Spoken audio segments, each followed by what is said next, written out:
Hello and welcome everybody to today's webinar, how make-to-order manufacturers can improve delivery time commitments with Microsoft Dynamics 365 Business Central. My name is Martin Karlovic and I'm the host for today's webinar. Until recently, I have been the CEO and co-owner of Netronic Software, but as most of you guys should be aware of, and I spoke a lot about this in last webinar, is that we sold Netronic software to Boyum IT from Denmark. And so my new role is that I am responsible to help our partners globally with being successful and with successfully running with their customers our cloud-based products that we as Boyum IT have. And among those cloud-based products, we still have the scheduling propositions and scheduling products for Microsoft Dynamics 365. So other than me now not longer owning a small piece of a large piece of a small company, now owning a small piece of a bigger company, and other than me now having a boss, again, nothing significantly changed with my role. So I'm still like the guy now in the bigger company driving the success of our partners and customers when it comes to the products that we have for Microsoft Dynamics 365 Business Central. So if you want to know more about the acquisition and what this means for your customers, or for you, if you're a customer, then just send me an email either to martin.karlovic@netronic.com or to maka@boyum-it.com. So both email addresses work right now. Happy to engage with you one-on-one in a discussion what this means and also what opportunities this acquisition going forward will bring for you if you're an Netronic partner or if you're a customer using our scheduling product. So today's webinar again will focus very much on what we as Netronic have been doing the last couple of years and what we are really passionate about, and this is production scheduling for Microsoft Dynamics 365 Business Central. But going forward, you also can expect invitations from us and invitations from me to join me and my new colleagues for some webinars with some additional products that might be also relevant for you as a partner or for you as a customer.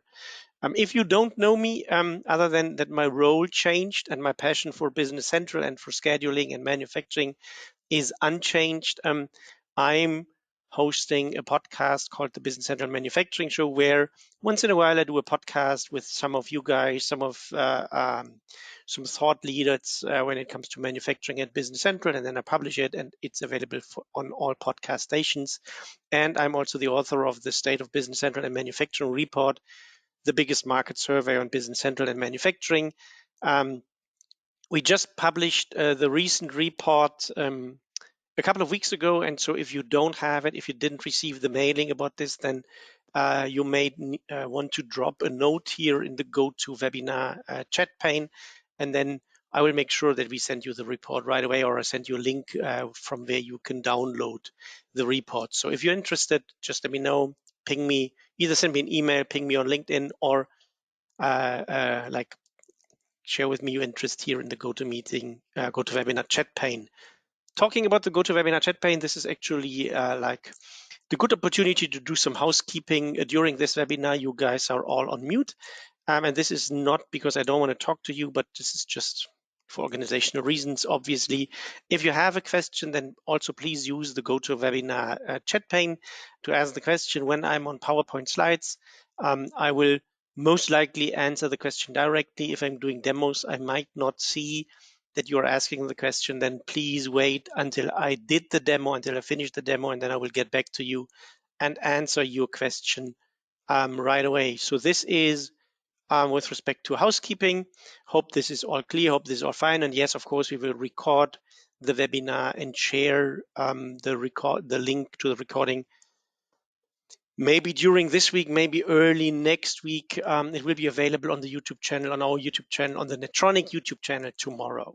So having said this, let's talk about the topic and the content of this webinar. And as I used to do it in the past, I also want to do it right now.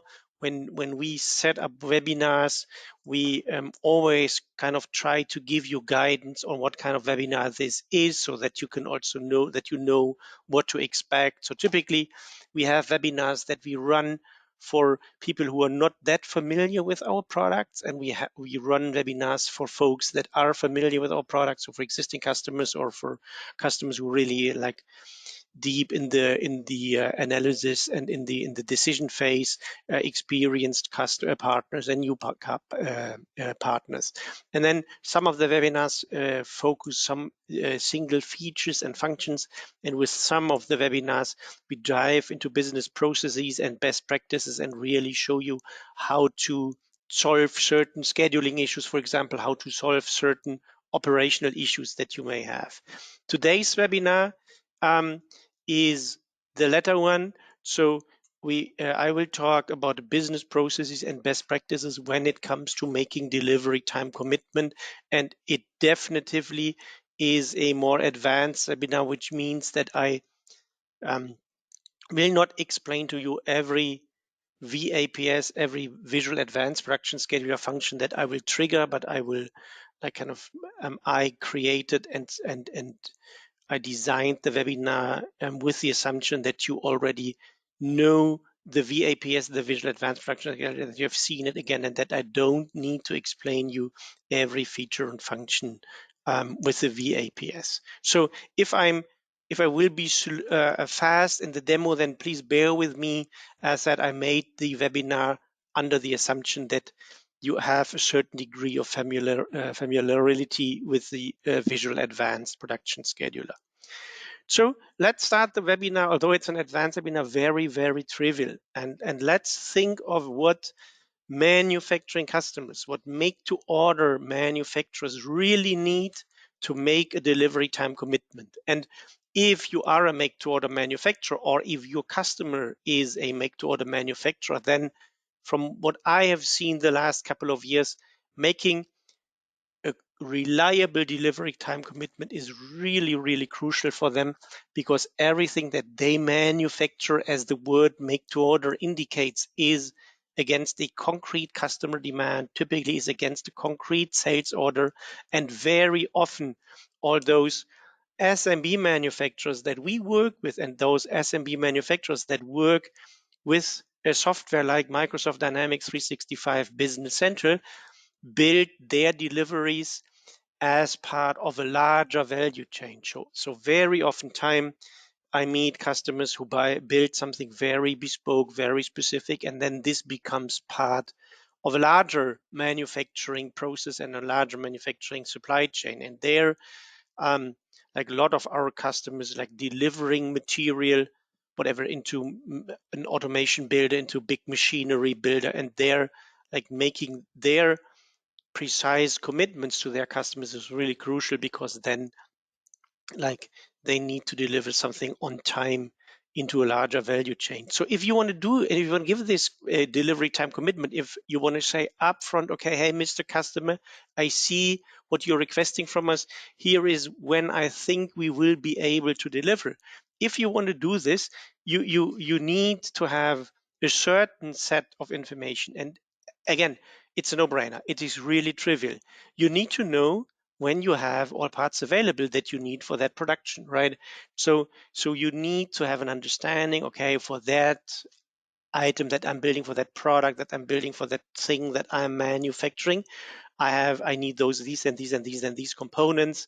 Some of them is run rate material, which I always have on stock, like some screws and things like this, but others are proprietary material that I also need to purchase from my supplier, and these suppliers have whatever a lead time of 10 weeks. So you need to have like this idea as to when will I have all required components available, so that I can start the production of my final delivery. Very trivial.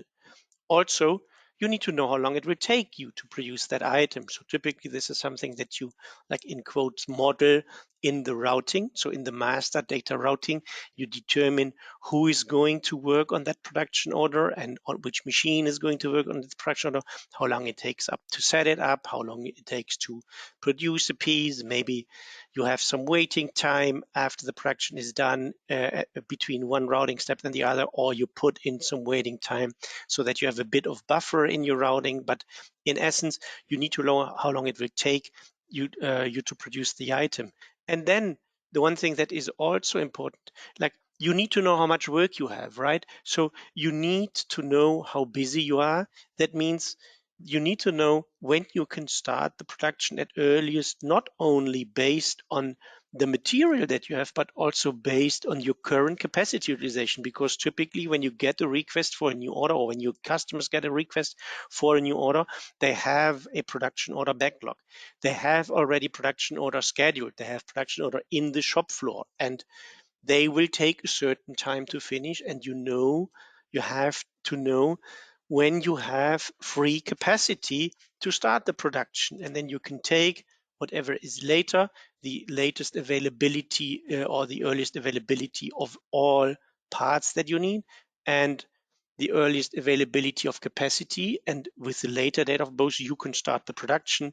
And then you need to know how long it will take, and then you can say, okay, I can start in 8 weeks, because by then my current backlog is done and all materials will be available, and it takes 2 weeks to produce that item. So I can tell the customer, hey, in 10 weeks I will be able to deliver. Maybe you add some delivery time to it and add a buffer, and then you say, okay, in 11 weeks. It is really that trivial, right? You need to know when you have all parts available. So that is one condition for starting production order. You need to know how busy you are, so when you can start capacity wise, and you need to know how long it will take. And the first two information, this is something where Business Central is really good at. So Business Central can give you good information on material availability, at least when you come from the item card, and you can look at stock levels, and you can look at item availability, whatever, by period, by whatever. So a lot of information there. Of course, you can model the time, how long it takes to produce that item with the master data routing that you define, and that you should define if you work with production orders and production. But Business Central is not so good here, actually. And this, to me, like oftentimes creates a lot of head scratching, not only for us at Netronic, who try to especially work like against this issue, but I see oftentimes also a lot of customers, although what is needed to make delivery time commitments seems to be really trivial. If you want to do this, you start head scratching. And although what I said right now, it is really trivial, I see a lot of manufacturers, if not most, who work with Business Central that make delivery time commitments relying on Business Central's MRP and MPS planning capabilities. So whatever, they create the sales order, they run the planning worksheet. From the planning worksheet, they create the production orders, and they create the purchase orders to supply that production orders, and they do all of this. And from there, they feel they have a proper indication to make a realistic delivery time commitment. However, if you run Business Central as Business Central is designed, and if you run the MPS and MRP, it does not do any scheduling. It makes a backwards calculation of your production order. It may take in, or it takes into account material availability, and it takes into account how long it will take to produce that part, but it assumes infinite capacity. So remember the third trivial statement that I made, right? The third really trivial statement is you need to know how busy you are. Your customers need to understand what their current order backlog is. And when Business Central creates new production order, I always say it equips the production order with dates and times. And these dates and times, they take into account how long it takes to produce that item. Fair enough. But these dates and times do not take into account the current capacity utilization. So to a certain degree, they ignore your order backlog. They ignore how busy you are. So they just, from the three like trivial statement, at least Business Central ignores the third one. And I think this is really a big issue. If you're a make-to-order manufacturer, please do not solely rely on Business Central's MPS and MRP planning capabilities when you want to give delivery time commitments to your customers. And so this is really the first takeaway. If you want and if you need to make realistic delivery time commitments, or if your customers need to give really realistic delivery time commitments to their customers, then they need to have a finite capacity schedule in place. They need to know what their order backlog is and how their machines and their work centers, their machine centers, their people, how they are scheduled for the next whatever period of time. And this can be a product from us, and then it is the VAPS, the Visual Advanced Production Scheduler. It can be other products. It can also be in Excel. But if you want to make realistic delivery time commitments, you need to base these on an understanding of your capacity utilization, of an understanding of your order backlog by machine center, by work center. This is really, really important. And this is a trivial takeaway, but I see a lot of Business Central manufacturing customers struggling with this part because they rely on the standard functionality that comes with Business Central, and the standard functionality that comes with Business Central in manufacturing is super, super good compared to many other ERP systems. So don't get me wrong here, but still, although it is super good, it lacks a certain type of functionality that you definitively need if delivery time commitments are crucial for you. And this is an understanding of your capacity, of your planned capacity utilization for the next couple of days, weeks, whatever. And again, you can use this to do this with Excel. You can do this with our products, with other products. You can create something with Power BI to show you this, but definitively you giving delivery time commitments, if this is a crucial part in your customer's business, then make sure that they at some point of time take into account finite capacity schedule information. So this was like the easy intro into the webinar. Now let's make this a little bit more complex, because for some customers that I've been working with personally, this is the holy grail question, right? So who is responsible for making delivery time commitments?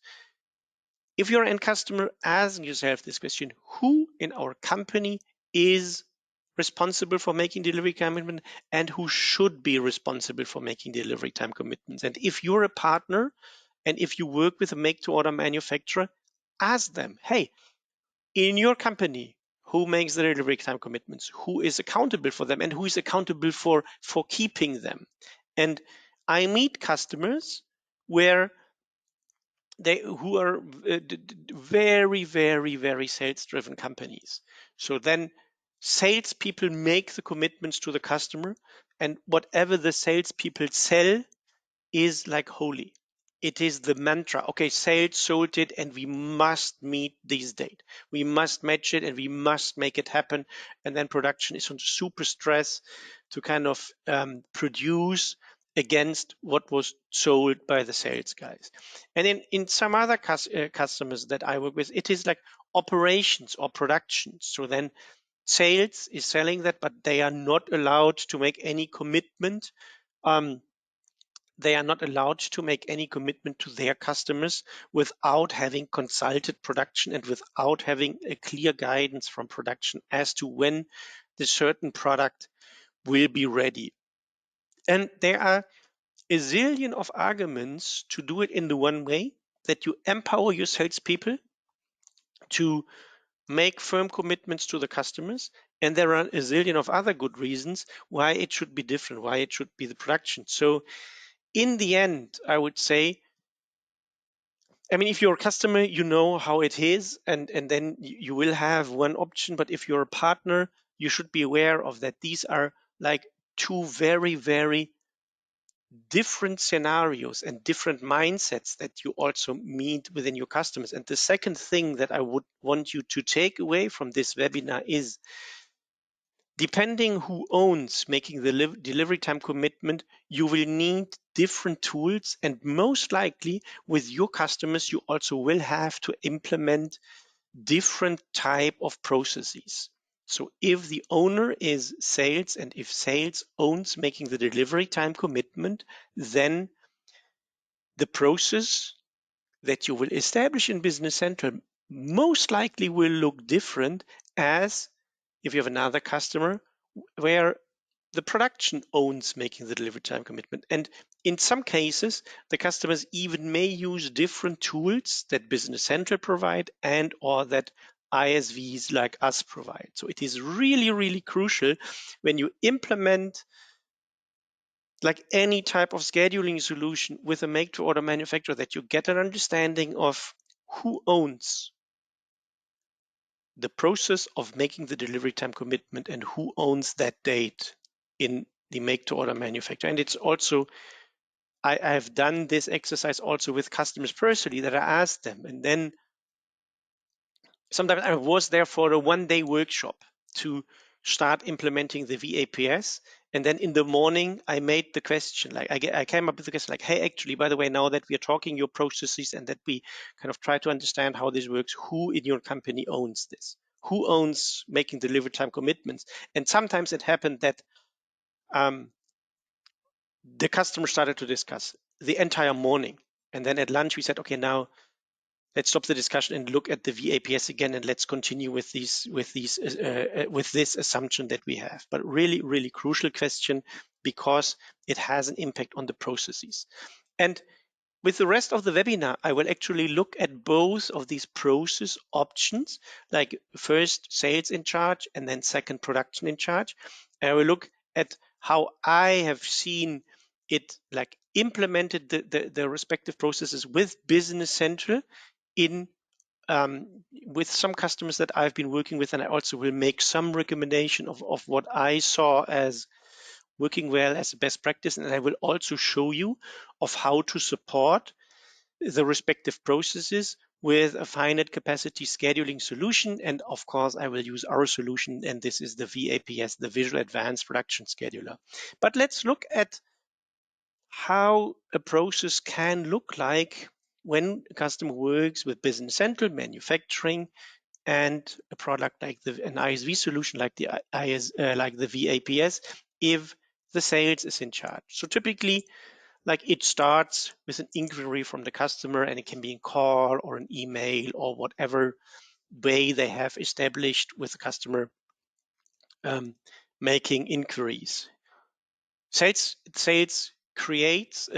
picks up the inquiry from the customer, either the email or the call, and turns it in Business Central in a sales quote, right? They set up a sales quote, and in the sales quote, when they quote it, then they say, okay, you are requesting that item, or you're requesting these items with these quantities. Here is the price. Here is the discount that I can grant, and they do all of this in the quote. And typically in the quote, they also put like a suggested delivery date.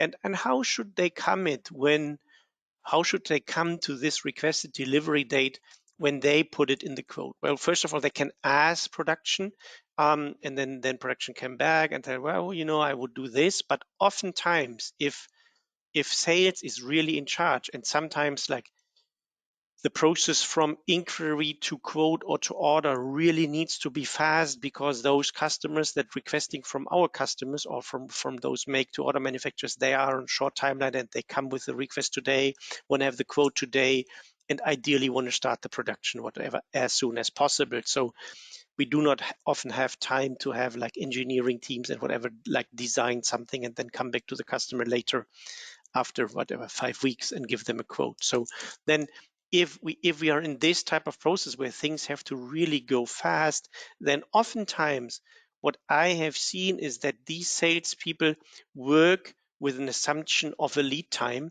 and this came from production. So then typically production, whatever, in a weekly meeting where sales and operations meet, or in a monthly meeting, a production will say something like, okay, our current order backlog is 6 weeks. On average, the things that we produce take 2 weeks, so we have 6 plus 2 weeks. Well, add a week of buffer time. So okay, sales, if you quote now, you can promise your customers something like, okay, we can deliver in 9 weeks from now. So typically, if sales is in charge and if processes needs to be fast, it really makes sense that production from time to time gives this lead, what I call the lead time indication. And lead time indication really is very rough. It says, okay, like my backlog is, as I said, 6 weeks.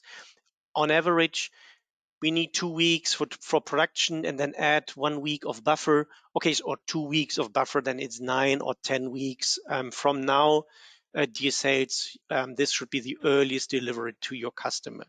And then with this, the sales guys can work, right? They sales guys can, and if they get this, whatever, once in a week in the operations meeting, or once a month, or if they have like a Teams channel where production can update this lead time indication, then sales can really run self-sufficiently. They can communicate like the suggested delivery time to the customer. The customer may accept the delivery time, and then they send the purchase order. Then the sales turns the quote into the sales order, and then we have a new sales order for most likely a product that we don't have in stock. So if then the customer, and then if sales is very self-sufficient here, they may also create the production order manually, but if not, depending on the processes, then whatever, every night or every 3 nights or every Friday, the customer runs the planning worksheet, they create the production order, and if this is really make to order, and if the final delivery is set up as a make to order item in Business Central, then the planning worksheet will recognize a concrete demand from a sales order. It will also, and if the item is also set up to order, then if you have it as make to order and order type is order, then we will have a reservation between the production order and the sales order. And then the production order can come and add this order to the schedule, like at the following the lead time indication, so like at the end of the backlog. And now something unexpected may happen, right? So you have it on the schedule and all looks good. Then something unexpected may happen, and then you need, sometimes production guys, the operation guys, they need to reschedule it, and this will lead to a new delivery date. And so now then the production guys have to inform the sales people about the new delivery date, and the sales needs to inform the customer of this.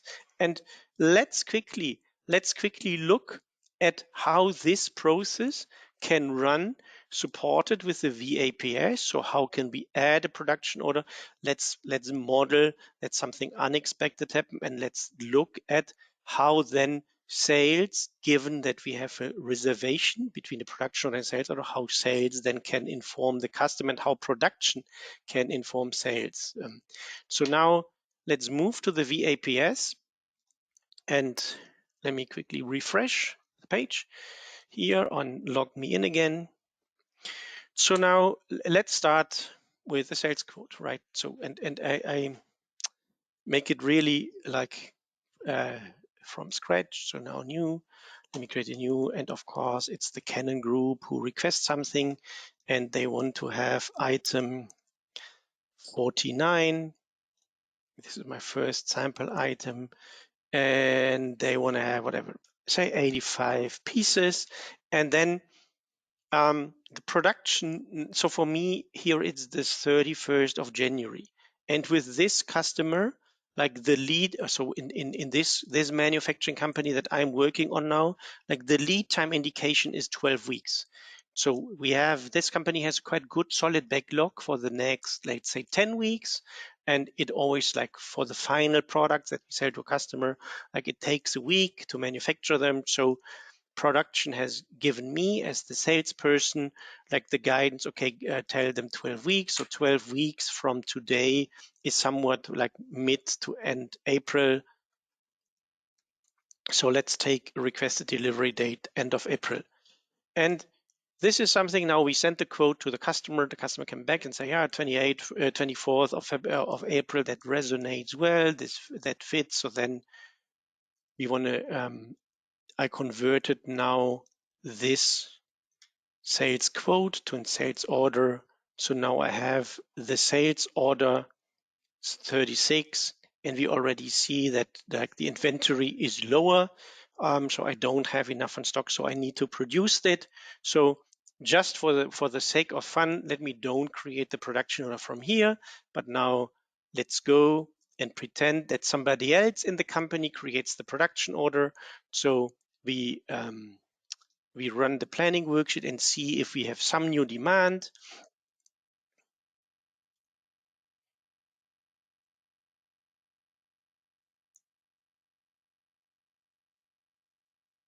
And interestingly enough, the planning worksheet recognizes a demand of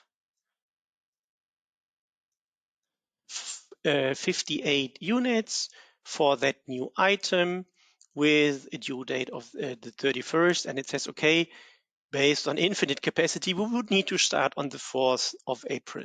So now the guy who runs the planning worksheet says, okay, well, this actually looks all very reasonable. So we carry out the action message and create a firm plan production order. And now actually I have a firm plan production order. And you see, like in this database, there are a lot of production orders, which is interesting. You see I have a firm plan production order, and this firm plan production order is reserved for a sales order. So I have a reservation between the production order and the sales order because I set up the item as production order, make to order, and order type is order, and not lot for lot, because I want to have the direct link between the sales order and the production order. Now, if we think of the process, the production order has been created. Let me quickly get rid of this.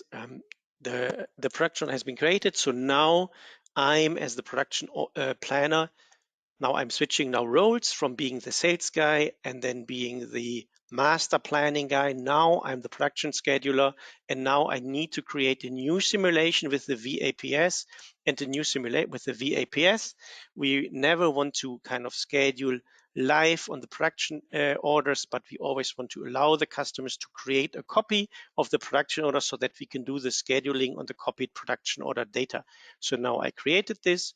I can view the simulation. And here, when we look at the simulation, when we look at my current production schedule that was built against finite capacity, we will also see why, like, the lead time indication is 12 weeks. So now we need to load the data. It takes a bit, but it becomes faster from release to release. And here actually we have like almost 300 production orders. So it's no longer a Mickey Mouse plan. It's still a small plan, but anyway. So you see, I have two types of production areas. I have a flex production area. I have a line production area and a second production line. And then I have assembly. So here the idea is I produce some parts either in a type of job shop and in a type of line production. And then it goes into assembly. And we see like the assembly is busy, almost like this assembly line is busy here. This assembly line is almost busy like towards the beginning of April. We actually here on the work centers, on the assembly work centers, have a capacity higher than 1. So here, like the capacity 6. So I assume on average there are 6 assembly workers working on that assembly line. So we add multiple production orders to it, and also some of the production orders have like concurrent capacity need. But anyway, so now here's the new production order that we just created for my, and let me double click on it. This is my webinar case 1 item, 58 pieces reserved for the sales order. Business Central suggests to start on the 4th of April. So now I can add it to the schedule. And if I have just one production order that I need to add to the schedule, so move it from standby to one of the assembly teams, I can say apply routing, then it goes to whatever work and machine center is defined in the routing, or I can say apply alternative routing. Then we look into all allowed work and machine centers, and this is something that we provide with the VAPS as well. We look within all allowed work and machine centers for the earliest available time slot. So now I add this and we see actually it scheduled it to assembly team 2, and then it goes here into quality control, and it seems to be really good. So we can meet the due date from the sales order, nothing shown in red, we just scheduled it. So now actually with this lead time indication of 12 weeks, I have a good,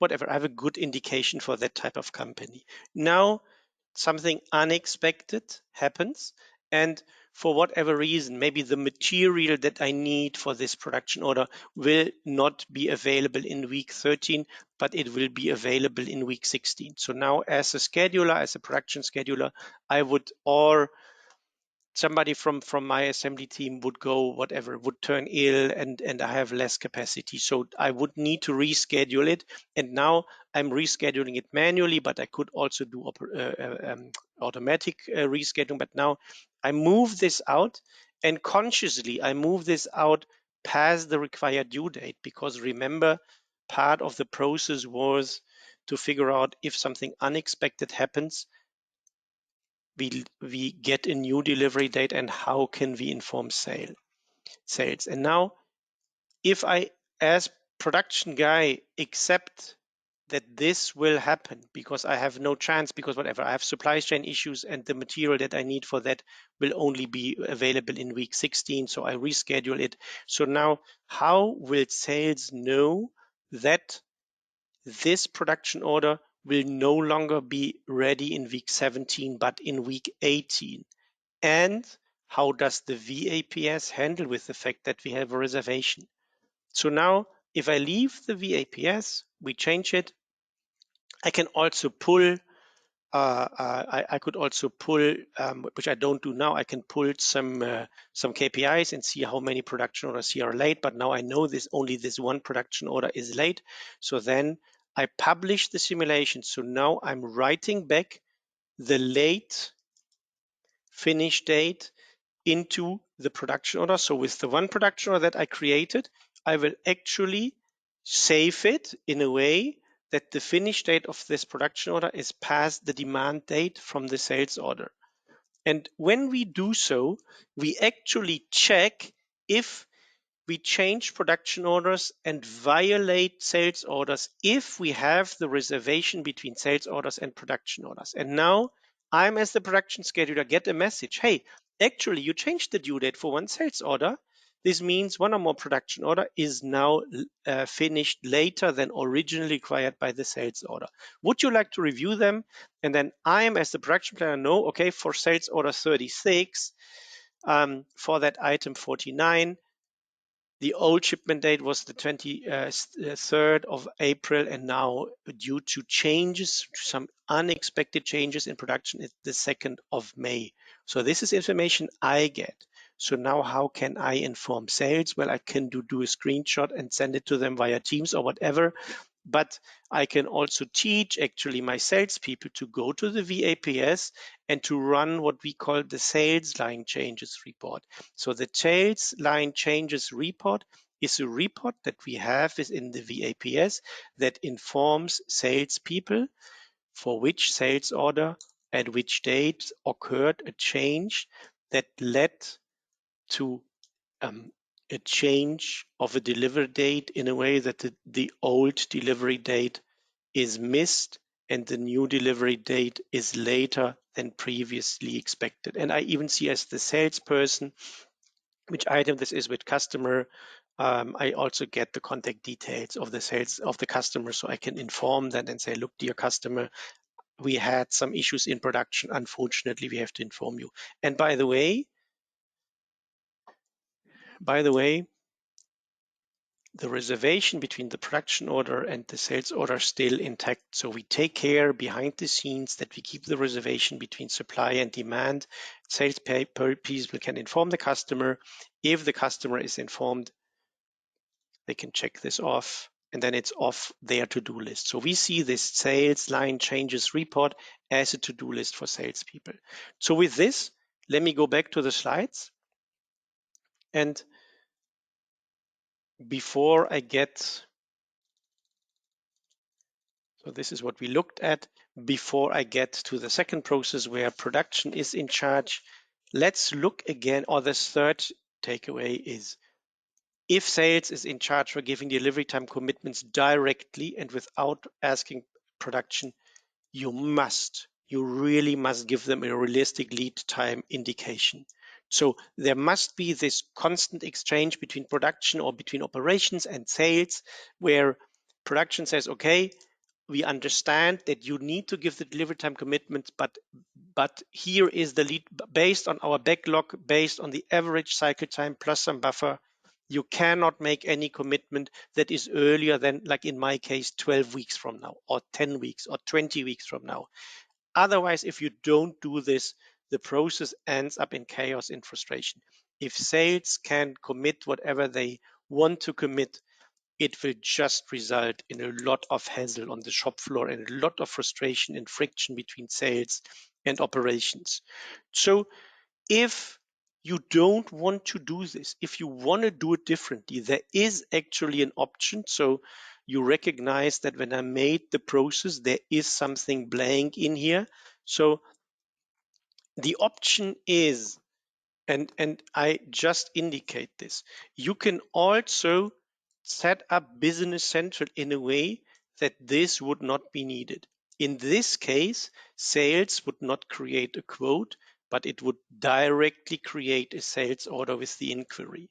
And then on the sales order, we have the capable to promise function. So on the sales order, sales can execute the capable to promise function. With the capable to promise function, they will get a delivery time that they communicate to the customer. If the customer accepts this, they would accept the capable to promise suggestion, and then they have the sales order with the accepted delivery date, and then the rest of the process is the same. So this is an option. I will not demo this option today because the capable to promise function by default in Business Central works with the assumption of infinite capacity. So this workflow that I have just indicated here only, and really only, will help with making delivery time commitments if you have some prerequisites that you need to make sure in Business Central. So you need to set up all work and machine centers at capacity constrained resources in Business Central.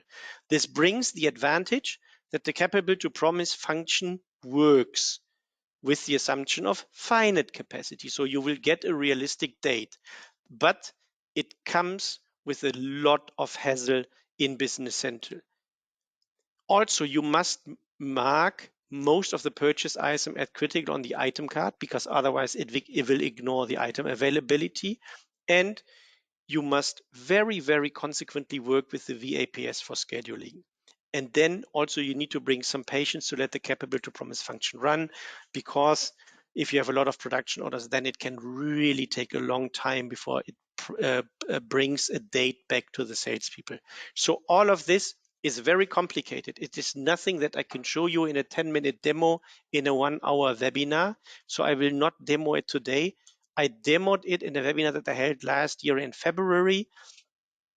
And you can find it on our website, so on the netronic.com website. When you go to resources, recorded webinars, and then look for webinar in February, where I ran just through this and also talked a lot about like the pitfalls of this setup. I just wanted to mention it here.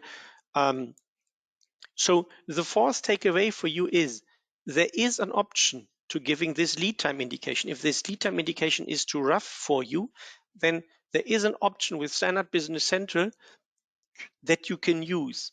But it requires first heavy lifting on the Business Central side. And my experience is it also requires a very, very thorough and a very individual consulting and evaluation process. So I have seen customers, and we have implemented it with customers where this really provides a great value, and they understand the advantages and the disadvantages, and they use it day in, day out. But we have also discussed it with customers, started to implement it, and they figure out that, okay, the disadvantages overweigh the advantages, and then we went back of giving a lead time indication. So really important to understand what is happening and then make a decision what works or doesn't work. So with this, let's talk about the second process option where not sales is in charge, but production is in charge. So where the operations people are in charge for giving realistic delivery time commitments. And let's again look at the workflow.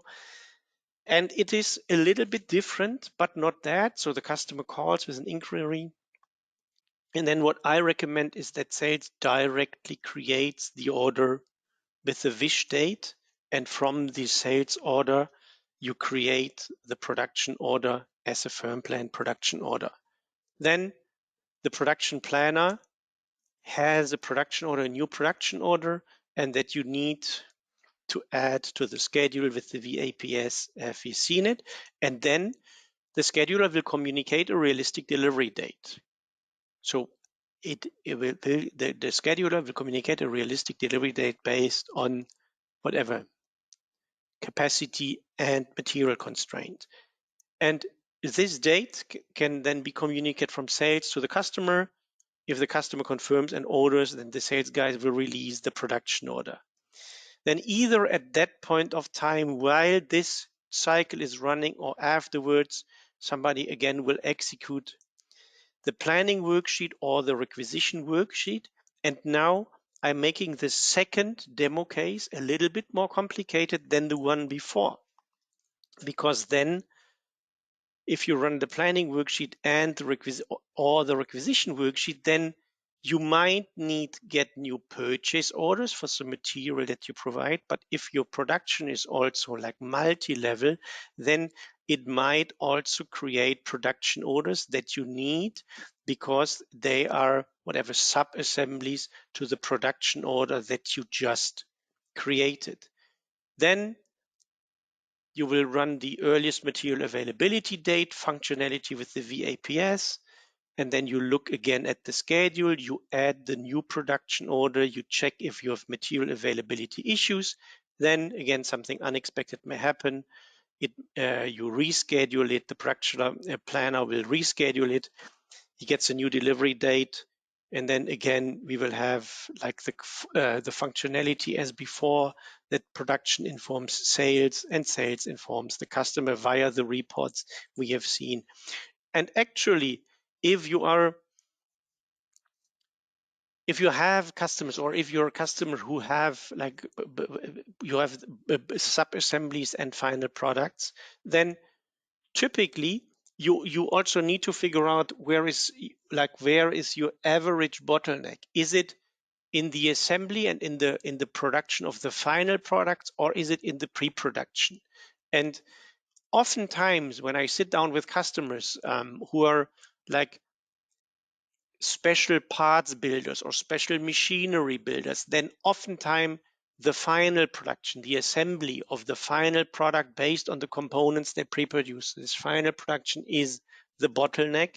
And then this workflow makes sense that you first add the final product against finite capacity, get a realistic delivery date that you can communicate to the customer, but also get a realistic demand date for the purchase orders and for the production orders that you have to produce in advance, so that then those purchase orders and those production orders that you need to have to fulfill the demand from that final product, that they are triggered by the realistic start date of this and not by a backward scheduling based on infinite capacity. So let's quickly look at this process as well. Let's look at this process as well. And I know I need to speed up a little bit, but Let me start again. And now let's start with the sales order, not with the sales quote.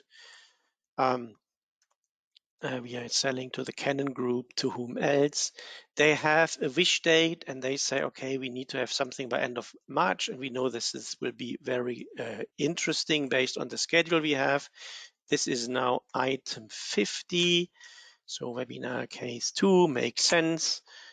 And they are requesting 62 units, and you see I have all the available inventory is lower. So then in this case, I create the production order from here, and now I have a new firm plan production order.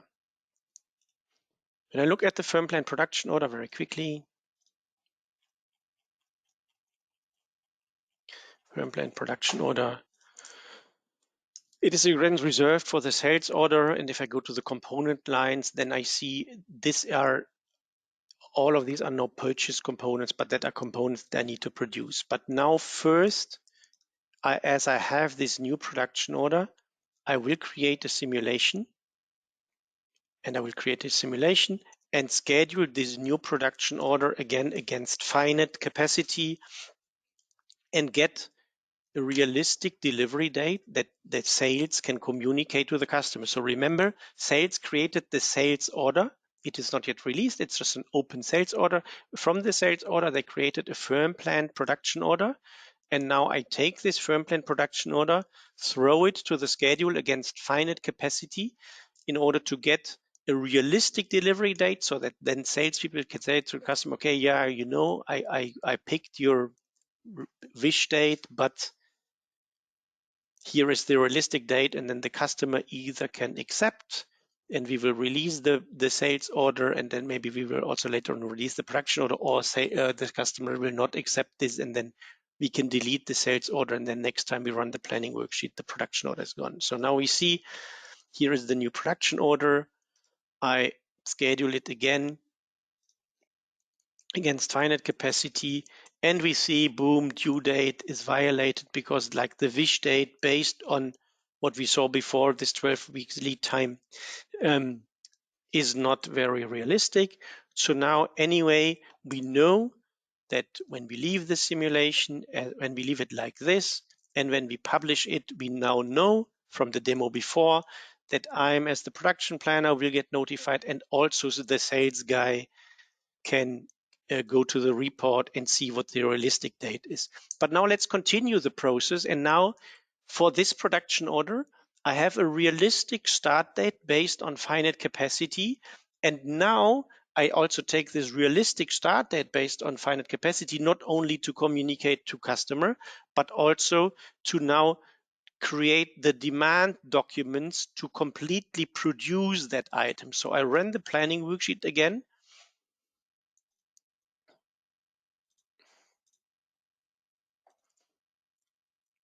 And it suggests me, let's see, I would expect a couple of new production orders. Okay, it suggests me 4 new production orders. This is for the parts that I produce. And I also need to create a purchase order, because obviously one of the parts also needs a part, one of the components needs a part that I don't have available. So now I accept all of this. So I create 4 new production orders and 1 purchase order. So I carry out the action messages. I can make firm plan production orders. Now I have all of this in my system. I create a new simulation. I could also now run like what we call the EMAT function, the earliest material availability date function, but I skip this for the sake of time. And then we would have a material availability date and capacity information here. And so now I look at this again, and now I see 4 new production orders. And as in my sample company, like the parts, the sub-assemblies that are built, they are made in the job shop, so in the flexible production, and in the line production, we will see new production order demand like higher in the schedule.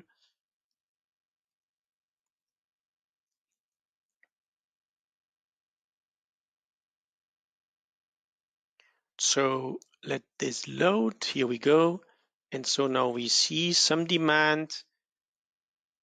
And again, like if we look at this, we see a couple of production orders now here on the standby production for line 1. Also here on the standby of my like milling work center with the 2 milling machines, and then it goes all down into the production order that we already scheduled, which starts here. So of course the Business Central calculated these production orders like backwards from the demand date, and now I can schedule them, and I see I have a lot of free capacity here. So if I want, I can schedule them as early as possible. However, I could also say, no, I don't want to have a big offset from the pre-production to the final assembly. I want to have it close together. Then I can tweak the schedule with a new functionality that we released a couple of weeks ago, and this is set the earliest start date, and I actually will run a webinar in June to take a deep dive in this new functionality. So here I will schedule all the 4 new production orders as soon as possible, and now I don't do it again with right mouse click one after the other, but I can say action schedule, add all including alternatives from selected production orders. So now I see those 4 production orders, and I can, if this would be multiple or different with different due dates, I can sort them by whatever criteria I have. So I want to say, I don't know, I would here, it makes no sense to sort them, but I can sort them, and then in the way of how they are sorted them, I select them, and then we will add them to the schedule against finite capacity, one after the other in the order of sequence that we have them here on that list. And now we do the as soon as possible scheduling. So now you see most of the production orders just like they have been added here. We see this one is when this one is done with this link, it leads to the production order. And then from here, you can actually see where all those components will end. And of course, if we get a delay in one of the like components production, then let me take it, let me do it like this. Then we see like it automatically moved the final assembly, and we can again get the warning that the final assembly is late. Let me undo this here now for the sake of undoing it. So now the plan is pretty much compressed. If you don't, as I said, if you don't want to have this offset, then join me in the next webinar in June, because then I will speak a lot about how to make a plan as compact as possible. But with this, for the last couple of minutes of this webinar, let's go back to my slides.